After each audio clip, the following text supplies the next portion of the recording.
اللہ تعالیٰ جل شانہ ایسا پاکیزہ وجود ہے کہ ہم تو ممکن الوجود ہیں، وہ واجب الوجود ہے۔ ہمارا ہونا نہ ہونا برابر ہے، ہیں تو ٹھیک ہیں، نہ ہوتے تو پھر بھی کوئی فرق نہ پڑتا، لیکن اس کا ہونا واجب ہے، ضروری ہے۔ لیکن اس کے باوجود اگر دیکھنا چاہیں لا تدرکہ الابصار، تمہاری آنکھوں میں ہمت ہی نہیں ہے کہ اس کے جلووں کی تاب لا سکو۔ میں اور آپ کیا، میری اور آپ کی حیثیت و اوقات کیا۔ جناب موسیٰ علیہ السلام نے جب تقاضۂ رؤیت کیا اور کہا رب ارنی انظر الیک، مالک میں تجھے دیکھنا چاہتا ہوں، تو جواب ملا لن ترانی، میرے جلووں کی تم تاب نہیں لا سکو گے، تم مجھے نہیں دیکھ سکو گے۔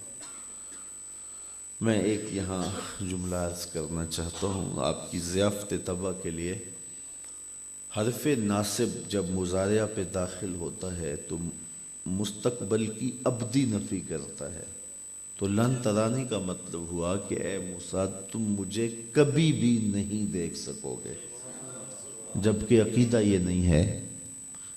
قیامت کے دن تو اہل ایمان بھی دیکھیں گے، جنت میں تو اہل ایمان بھی دیکھیں گے، چے جائے کہ انبیاء علیہ السلام۔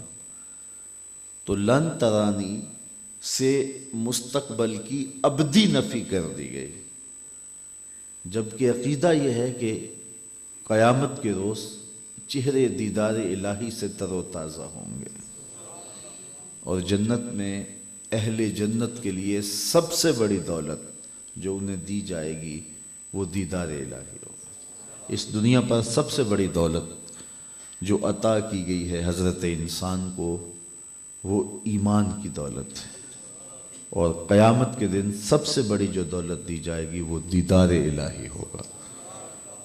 تو مومنین بھی دیکھیں گے حضرت موسیٰ تو پھر نبی ہیں، تو علماء نے فرمایا کہ یہاں کوئی عبارت مقدر ماننا پڑے گی، اور وہ یہ ہوگی لن ترانی یا موسیٰ حتی یرانی محمد صلی اللہ علیہ وسلم، اے موسیٰ اتنی دیر تک تم مجھے کبھی نہیں دیکھ سکتے جب تک محمد عربی نہیں دیکھ لیتے۔ گویا میرے جلوائے حسن کا افتتاح نگاہ مصطفیٰ کرے گی، پہلے وہ دیکھیں گے پھر کوئی اور دیکھے گا۔ تو کہا تم نہیں دیکھ سکتے، لیکن طلب نے اندر کوہرام مچا رکھا تھا، چونکہ رب کا کلام سنا تھا، تڑپ تھی جس کے کلام میں یہ لذت ہے، اس کے دیدار کا سرور کیا ہوگا۔ کہا مالک میں تو تجھے دیکھنا چاہتا ہوں۔ کہا اچھا اس پہاڑ پہ دیکھو، اگر یہ اپنی جگہ پہ ٹھہرا رہا تو تم مجھے دیکھ لو گے۔ تو حضرت موسیٰ علیہ السلام نے پہاڑ پر توجہ جمائی، اللہ نے اپنی تجلائے صفاتی کا پرتو، عکس، ظل، سایہ اس پہاڑ پہ ڈالا، اور وہ بھی سوئی کے نکے کے کروڑویں حصے کے برابر تھا۔ پہاڑ تاب نہ لا سکا، طور جل اٹھا۔ حضرت موسیٰ علیہ السلام نے جب طور پر تجلائے صفاتی کے پرتو کو پڑھتے ہوئے دیکھا تو وہ بھی تاب نہ لا سکے۔ خرّ موسیٰ صاعقہ قرآن نے بتایا، غشی طاری ہو گئی۔ جب ہوش آیا تو سب سے پہلے یہی کہا انی تبت الیک، مالک میں تیرے حضور توبہ کرتا ہوں، میں نے تقاضا ہی کیوں کیا۔ علامہ برہان الدین حلبی علیہ رحمہ انسان العیون فی سیرت النبی المامون کے اندر لکھتے ہیں کہ اگرچہ تاب نہیں لا سکے لیکن اللہ کے دیدار کا سرما تو آنکھوں میں لگ گیا تھا۔ تو اس واقعہ کے بعد حضرت موسیٰ علیہ السلام کی نظر میں اتنی تیزی آ گئی تھی، کالی رات کے اندھیرے میں کالے پتھر پر کالے رنگ کی چیونٹی کو 9 فراسخ دور سے، ایک فرسخ 3 میل کا ہوتا ہے، 27 میل دور سے، 50 کلومیٹر دور سے کالے رنگ کی چیونٹی کو کالے پتھر پر شب دیجول کی ظلمتوں میں چلتا ہوا دیکھتے بھی تھے، اس کے قدموں کی آہٹ کو سنتے بھی تھے۔ یہ اللہ کی تجلائے صفاتی کے پرتو دیکھنے سے نظر میں تیزی آ گئی اور اس کا کلام سننے سے سماعتوں میں یہ طاقت گھل گئی۔ اب یہاں میں ایک جملہ کہنا چاہتا ہوں، جس نے تجلی صفاتی کے پرتو کو دیکھا اور تاب نہ لا سکا، اور وہ تجلی صفاتی کا پرتو بھی سوئی کے نکے کے کروڑویں حصے کے برابر تھا، تو اس کی نظر کا یہ عالم ہے کہ 27 میل دور سے کالی رات کے اندھیرے میں چیونٹی کو چلتے ہوئے دیکھتا بھی ہے، اس کے قدموں کی سرسراہٹ کو سنتا بھی ہے، اور جو 18 سال ذاتی تجلیوں میں گم رہا اور آنکھ بھی نہیں جھپکتا، اس محمد عربی کی نگاہوں کا عالم کیا ہو۔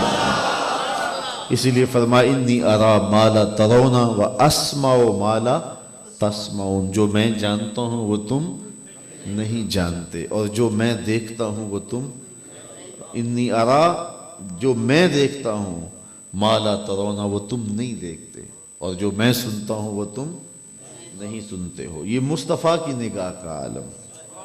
وہاں تو دیکھا تو تاب نہیں لا سکے نا خرا موسیٰ سائے کا، اور یہاں منظر کیا تھا، ما زاغ البصر وما طغی۔ اللہ، اور یہ پہلی مرتبہ دنیا پہ ہوا، پہلی مرتبہ ہوا۔ ہوتا یہ ہے کہ جب نظر منظر کی تعریف کرتی ہے، نظر منظر کو دیکھتی ہے تو پھر نظر منظر کی تعریف کرتی ہے کہ واہ واہ کیسا سہانا منظر تھا، کتنی خوبصورت وادیاں تھیں۔